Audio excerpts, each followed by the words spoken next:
The first thing to die was the sound, the polite office hum that fills a tech company like a heartbeat. One by one, monitors flickered, cursors froze mid-blink, and the white noise chatter of keys fell into a terrified silence.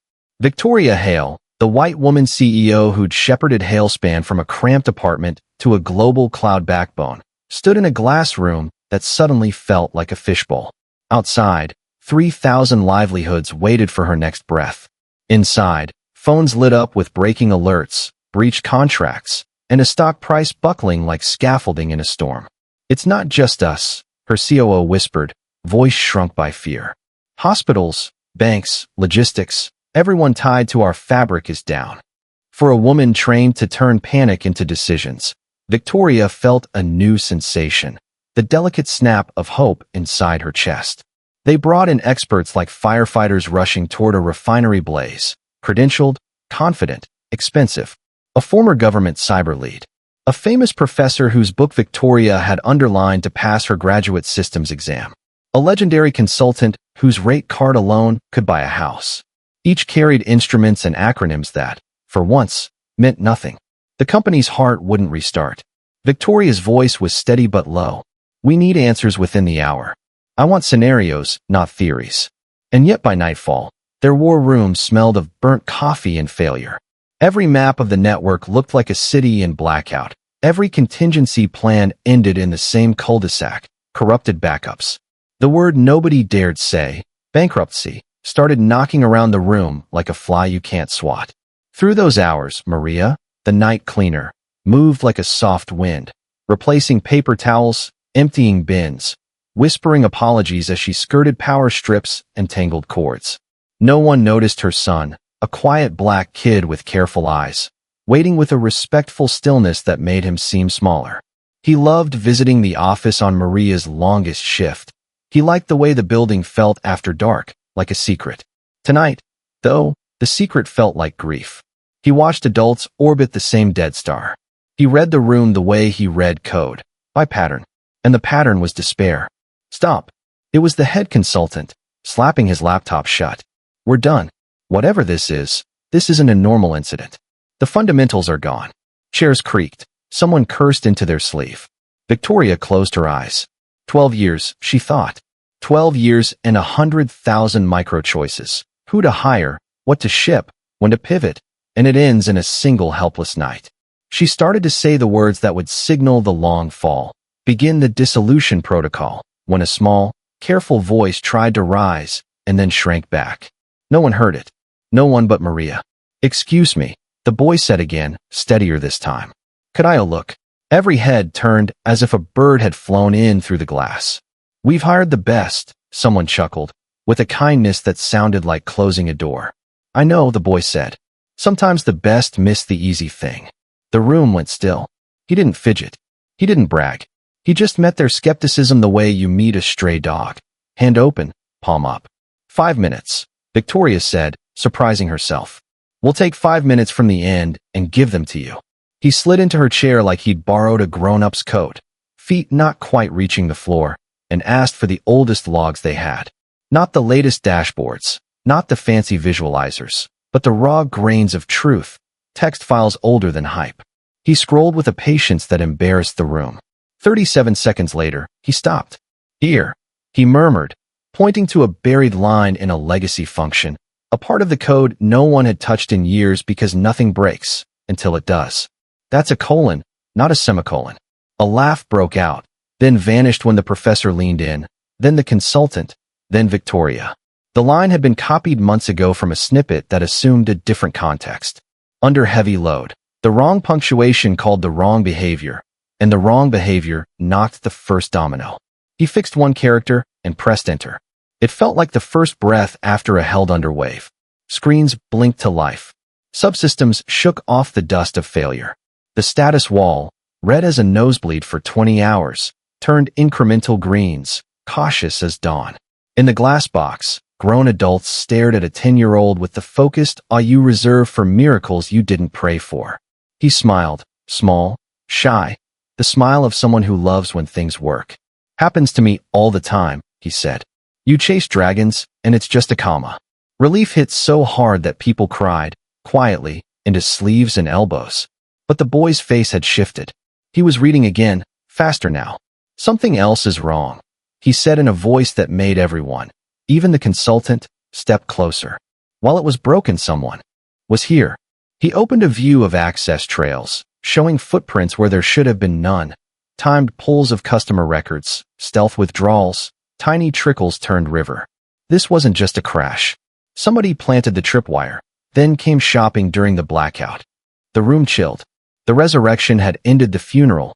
The autopsy had just begun. Victoria's hand hovered over her phone. The 5 minutes they'd given away had saved the company. What would she buy with the next 5? The boy didn't wait for permission. "If we kick them out loud," he said, "they'll burn the house on their way out." He looked up at the CEO he had just saved with a gaze wise as old wood. "But I think I can find their door." The head consultant whispered. "Who are you, kid?" He said it like a prayer. "Marcus," the boy replied. "Marcus Carter, Maria's son." And in a room built to celebrate certain kinds of brilliance, everyone learned a new kind. They were all watching him now. The experts, the COO, the CFO with sleepless eyes, watching a 10-year-old turn the company's ruin into a map. Marcus didn't posture. He asked for nothing. He just opened windows like trapdoors, flipping between protocol logs and packet captures as if the network were a maze he'd already solved in a dream. "If I slam the door," he said, "they'll hear it and torch the place. So I'll close it like a cat, quiet. But first, I want to see where it opens." He shaped the traffic, the way he'd learned on game servers when the neighborhood kids swarmed a world that wasn't meant to carry that many friends. The flood slowed. The thief did not notice. "What do you see?" Victoria asked, hands clasped too tight. "A relay," Marcus murmured. "No, 3. One in Prague, one in Johannesburg, one in Miami. The Miami one is messy. They were in a hurry there." He slipped through the mess the way small hands slip through a jar's lip. On his screen, directories opened like closets crammed with stolen coats, files labeled in code names that tried and failed to hide their owners. Victoria recognized competitors who had fallen in inexplicable incidents, companies reduced to cautionary tales in trade press. A chilling constellation now, all linked by the same hands. "Can you stop the extraction?" the COO asked. "I can slow and mislabel it," Marcus said. "Turn their shopping bags into confetti. But if I spook them, they'll flip the match." He rerouted the exfiltration through decoy paths, tagging chunks with tracer dust. The transfer rate dipped as if the thief had hit a stretch of digital gravel. That bought them minutes. Not hours. Minutes. "They know," Marcus said, and everyone felt the air thin. On his screen, the extraction spiked into a panicked sprint. Files began disappearing, not only from the live system, but from backups that were supposed to be walled off. "They planned for this," the professor breathed. "They thought about how we'd think." An alert burst red on the wall. "Customer PII public exfil, live." The thief had shifted from quiet stealing to loud destruction. A taunt scrawled across the admin interface in an uglier font than code should know. "We decide who survives." Marcus swallowed. "We can't win a straight race. He has bots and blades. I have me." He glanced at his mother. Maria's face was the study of a mother's paradox. Terror braided with pride, fear braided with the willingness to let your child be brave. "You're not alone," Victoria said, stepping behind him. "You have a company." But what could a company do against an enemy already inside its veins? He changed tactics. Instead of blocking, he mirrored. Instead of shoving, he leaned. He began to trace command signals upstream, not just along the relay, but to the conductor. It was a trick he'd learned when grief and summer heat made sleep impossible, and he taught himself to follow lag spikes back to the kid who always hosted from a fickle router. "He's orchestrating from somewhere stable," Marcus said, fingers a blur. "The relays are noise. The melody is here." He circled back to the Miami node. "The mess isn't sloppiness," he whispered. "It's confidence." He thinks no one would be bold enough to walk in on him. The office trembled as HVAC struggled against overheating racks. In the adjacent ops bay, someone began moving people toward stairwells. Systems can be rebuilt. People must be ushered out. Marcus kept working in a room that emptied to a core of 7. The CEO, the mother, the boy, 3 experts who had the decency to take notes instead of pride, and a security chief whose jaw clicked when he clenched it. "I'll copy, not cut," Marcus decided. He's burning our house. I'll take a blueprint of his. He siphoned the attacker's toolkit, malware families with names that sounded like storm fronts, into a quarantined vault.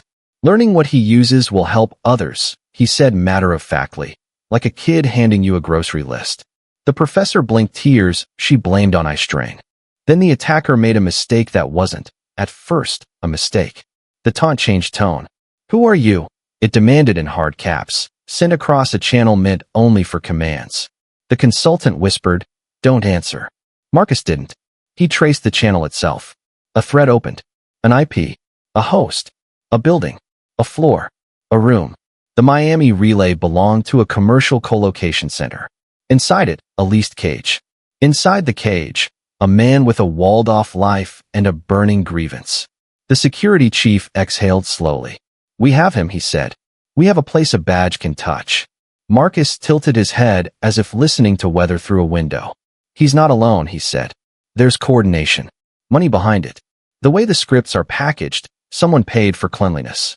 Victoria thought of the board, of the timing with their upcoming expansion, of rivals with smiles that never reached their eyes. The thought was ugly and premature, but it planted itself anyway. What if this wasn't only revenge? What if it was purchase? Fire alarms pealed as a server room tripped a threshold. The building felt like a ship. People moved in quiet waves past the glass. The boy kept the center calm. We can flip him, he said softly. If I reverse the direction of his own tools, they'll chew through his command surface. He'll be so busy saving himself he won't have hands left to burn us. The consultant nodded, humbled. Do it. Marcus did what games had taught him. Turn the boss's patterns against the boss. The attacker's bots began turning homeward like confused starlings. He choked some. He tagged others. He let a few run loud because loud was suddenly useful. The taunt channel exploded with threats, then with silence, then with one final, furious line. Show your face. Marcus glanced at Victoria. She gave him a choice with her eyes, not an order with her title. He typed 4 words that made the room inhale. I'm Maria's son. Marcus. There was a pause so naked it felt indecent to witness. Then an eruption. Words not fit for an office. Weaponized disrespect meant to carve a boy back into smallness. He didn't read them. He watched the metadata. The open channel had footprints of its own. It yielded coordinates that led to a door with a handle the FBI knew how to turn. We're done here, Marcus whispered, and hit the quietest key in computing. Entered BY Dawn. The company's campus had the eerie calm of a school after a storm. Paper cups abandoned, white boards stuck mid-thought, half a donut fossilizing under a monitor. Victoria's office felt smaller, as if the building had exhaled and shrunk. The FBI came in crisp windbreakers and kinder eyes than television gives them. Special Agent Lin asked fewer questions than people expected and listened longer than pride likes. Marcus explained the relay, the siphons, the tracing like a kid retelling a game level he'd finally beaten after days of retries. The agents looked at him as if they'd discovered a new instrument. The raid in Miami was swift, the way competence looks when it's finally in the right room. They found the leased cage. They found the man with too much equipment and not enough daylight on his face. They found files, so many files, arranged with a pedant's neatness, time-stamped like a diary of harm. Companies you knew and companies you'd never heard of, but whose products you rely on without thinking. They found payments to shell entities that nested like dolls. They found an email written at 3:04 a.m. Child is an emergent variable. Accelerate timeline. Leave no brand salvageable. The agents read it twice. The boy did not read it at all. Back at Hailspan, the first employees trickled in with the faces of people who aren't sure if there's still a job to enter. They saw the status wall alive again and wept a little in the lobby where HR usually put the seasonal flowers. Victoria stood on a chair with a bullhorn and did the hardest thing a leader does, admitted the fear. I said, we're out of options last night, she told them, voice carrying into corners. I was wrong. We still had each other. And we had help from someone too many of us failed to see. She didn't point to Marcus because spectacle wasn't the point. She pointed to Maria. Sometimes the hero arrives wearing the badge we overlook. The FBI brought news in waves. The man in Miami had a name, one that made the security chief flinch. He had worked here briefly, 8 months, quietly resentful, loudly certain he deserved a bigger title. His exit had been clean on paper and rotten in spirit. He had since become a contractor's contractor for a syndicate that wanted not merely data but advantage. This wasn't simple theft. It was market choreography. Time your strikes before competitors' launches, depress valuations, acquire wounded companies on the cheap, call it capitalism, and wash your hands. The professor sat down, hard. The consultant, who had arrived on a jet and a swagger, asked Marcus if he would consider teaching a masterclass to his firm. Marcus stared at his shoes. I could make a video, he offered. As the day stretched, the crisis bent toward repair. Customers received apologetic, transparent updates. No spin, just facts, timelines, credits, and human voices. Teams rotated naps on yoga mats. The cafeteria became a daycare because schools are mean to parents on days like these. Maria sat beside her son as if proximity could be armor. Victoria checked on them in loops. Water, granola, a blanket. What do you want, Marcus? She asked finally, the honest question of someone unclenching her power. He shrugged the shrug of a kid who doesn't yet know his radius. A library card with no overdue fees, he said. And maybe a pass to the server room sometimes. The humming helps me think. By evening, a different kind of phone rang, the kind that starts committees. A senator's office. A regulator. A coalition of companies whose silence had been shame and whose relief knew the price of that shame. The coalition wanted to create a fund for resilience training in public schools, to seed the country with 1,000 Marcuses, kids who would never get near a Stanford lecture hall, but who understood logic like music. Teach them that curiosity is not trespass when consent and ethics are your compass. The professor said, volunteering to write the first draft of a curriculum. That night, when the campus grew soft again, Marcus asked if he could see the oldest code base. Not to criticize, he assured, but to learn the shape of a thing built in a hurry by people who grew up as the users multiplied. He scrolled in reverence. People think code is cold, he said, but I can feel the moments where someone was tired, or in love, or grieving, and they just needed it to run. He pointed to a flourish in a function and smiled. Somebody was happy here. When they left, Maria carried a bouquet she didn't know how to accept and a badge that would, from now on, open more doors than a mop cart ever did. Marcus carried nothing except the memory of the hum, already stored like a song. In the parking lot, Victoria stopped them. I can't pay a minor, she said with rueful humor, but I can sponsor a life. She offered a scholarship, many scholarships, not only for Marcus but for other kids like him. Maria started to refuse because pride and survival are sometimes tangled. Marcus squeezed her hand. Mom, I think it's okay to say yes. And in the way of mothers making space for a child's horizon, she did point. 2 weeks later, the board gathered like weather again. But this time their faces carried something humble in the margins. The crisis had rearranged priorities, fewer slides, more truths. Victoria began with the sentence leaders avoid until the mirror forces it. I confused pedigree with potential, she said. We built a fortress of credentials and left the gate of imagination unguarded. No one argued. The numbers had already told the story. The recovery had stabilized revenue.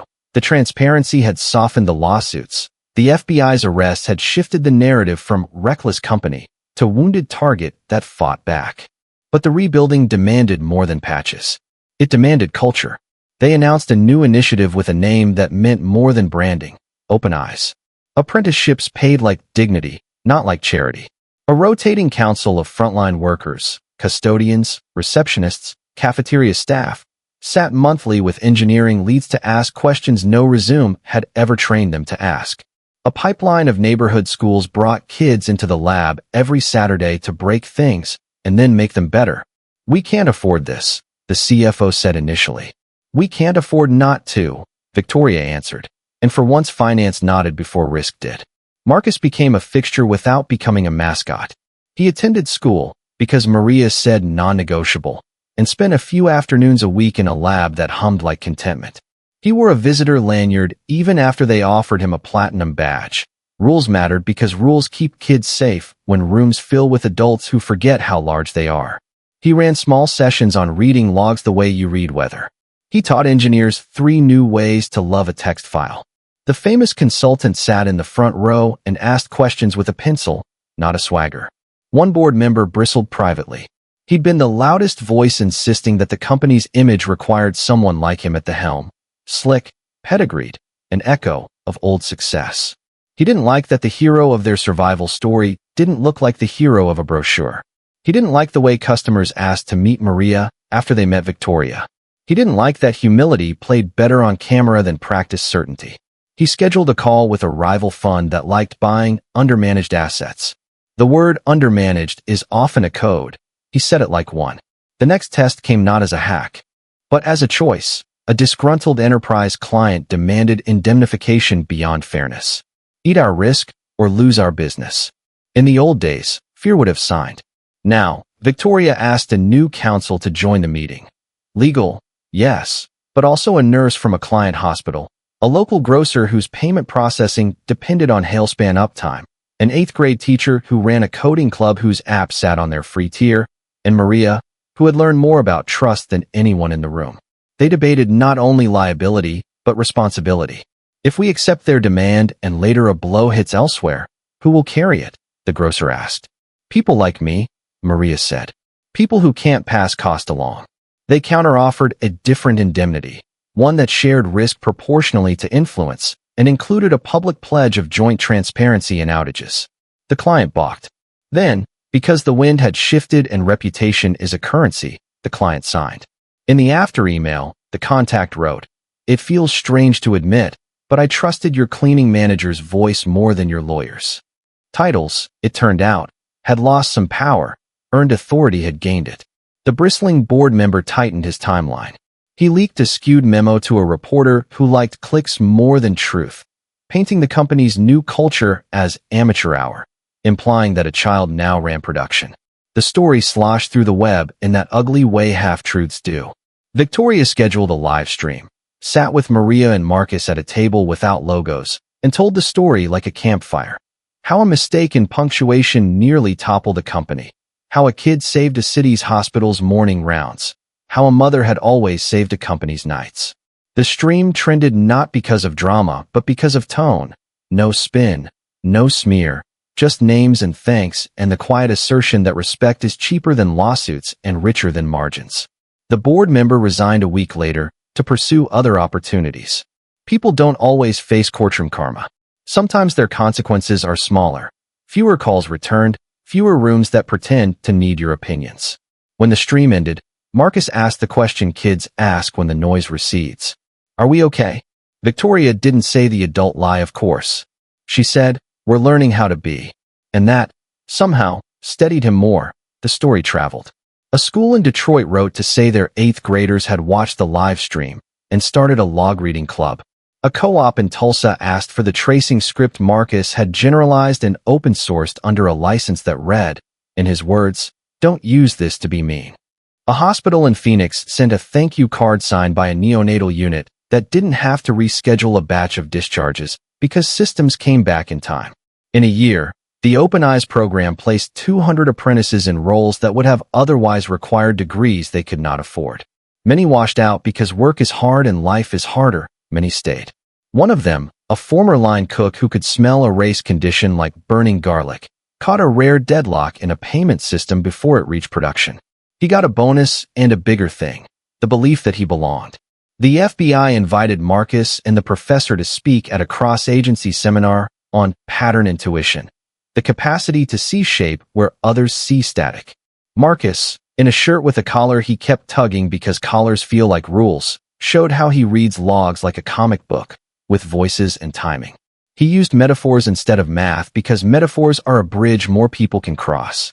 The room took notes. A veteran agent raised a hand. How do we keep kids like you from being recruited by the kind of people we arrest? Marcus glanced at Maria. Give us rooms where we're wanted before the wrong rooms open. The agent put his pen down and nodded as if he'd been scolded by a saint. Senate staffers called. Hearings were scheduled. Cameras turned out to be kinder than expected when the script refused to be petty. Victoria testified about procurement practices that reward polished lies over rough truth. The professor testified about pedagogies that mistake memorization for thinking. Agent Lynn testified about a market of quiet sabotage kneecapping innovation, not with better products, but with better sabotage. Maria did not want to testify. She finally agreed because her son asked her to. She read from a card she'd folded and unfolded until its crease held history. I clean so people can do their jobs. I don't ask what they earn because my work matters regardless. I raised my son to be the kind of person who mops his own mess. Maybe we all should. The hearings produced less law than hope. But hope is a force when it organizes.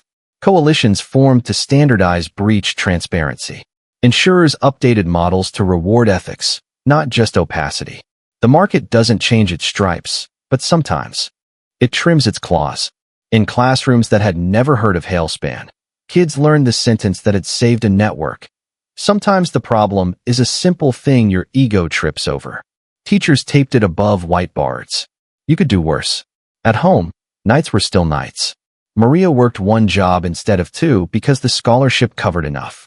Marcus did homework, played co-op games with friends who ribbed him without reverence, and visited the lab twice a week. He built small tools for big annoyances and big ideas for small devices. He failed often. He logged the fails with more joy than the wins because he understood what the fails taught. He asked Victoria to hire a particular apprentice who had flunked out of calculus, but disassembled a broken sensor with the grace of a surgeon. She took the bet. It paid. One quiet Thursday, the building hummed as always, and a junior engineer paged Marcus to the lab with a sheepish emoji. "We think we see something," the message read. It wasn't a hack. It was a pattern of brittle code left by a contractor in an adjacent firm, innocent, but dangerous at scale. Marcus wrote a note, polite and precise, and sent it with a patch.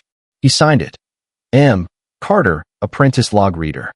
The firm wrote back, embarrassed and grateful. They offered him money. He asked them to give it to a robotics club in their zip code. Karma, the instant kind and the slow kind, kept making its rounds. On the anniversary of the blackout, Hailspan didn't throw a party. They scheduled a fire drill and a potluck and a town hall without slides. Victoria spoke last. "We didn't become invincible," she said. "We became honest."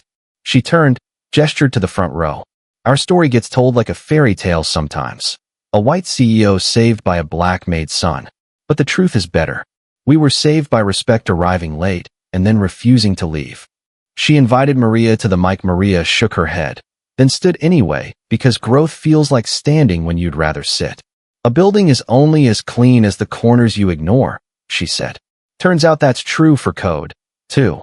The room laughed, then quieted into the sound a workplace makes when it agrees to grow up together. She looked at her son and added, "He's still a kid. He still leaves socks where they shouldn't be." The room laughed again, and that second laugh was the best kind. Warm, ordinary, free. Marcus spoke only because he had to. "My name is Marcus," he said into a mic at the wrong height. "I like puzzles and I hate bullies, and my favorite sound is servers when they're happy." He paused, searching for words. "Adults thought I couldn't help because I'm small. But small lets you see under doors." His eyes crinkled. "Please keep your doors a little open. For kids. For people without the right clothes or the right schools. I promise you, we're already listening." After the town hall, as the potluck gave way to crumbs and hugs, the professor asked Marcus what he wanted to build next. He didn't answer right away. He was watching the status wall cycle through board greens. "Maybe a tool that reads language the way I read logs," he said finally, "to help people hear each other before they break." The professor smiled a tired, hopeful smile. "That's humanities," she said. "I thought you were engineering." Marcus shrugged. "I think they're both debugging." That evening, Victoria walked the floors alone. As she had on the first night, she leased a single desk in a shared space with a dream too big for her shoes. She stopped by the janitor's closet. The shelves were organized with a care that made her throat tight. Labels facing forward, liquids separate from powders, the quiet alphabet of someone who understands that order is a kindness. She thought of all the rooms where Maria had made space for other people to be brilliant. She thought of all the rooms where people like that never got named from the stage. She texted her, "Thank you for the corners." Maria replied with an emoji that somehow said, "You're welcome, and also don't get sentimental on me." On her way out, Victoria paused in the lobby and looked up at the new plaque. Not a vanity piece, not a press stunt. Just a promise in metal. Respect is the first patch. Hailspan had nearly bled out because a missing colon met a missing culture. It recovered because humility found a chair and kept it. The boy who fixed the system did not become a mascot or a myth. He grew. The company, too. People love instant karma because it feels like justice remembering its job. Sometimes karma is truly instant. A taunt typed in rage yields a set of coordinates and a knock at the door. Sometimes it's slower. A board member who traded dignity for gamesmanship finds his invites thin. Most often, it is this. A company that once hired only from a narrow band now feeds its talent from a wider river, and that wider river, in 100,000 quiet ways, keeps the lights on. If you came to this story for the headline, the CEO who lost hope and the black maid's son who restored it, keep the headline. It's earned. But if you stay for the lesson, let it be this. Never confuse status with skill, polish with integrity, or volume with wisdom. The person you dismiss might be holding the key you dropped. The mother you pass without a glance might be raising the mind that will save your morning. Respect everyone. You can't know which kindness you withheld is the one that would have kept the system humming.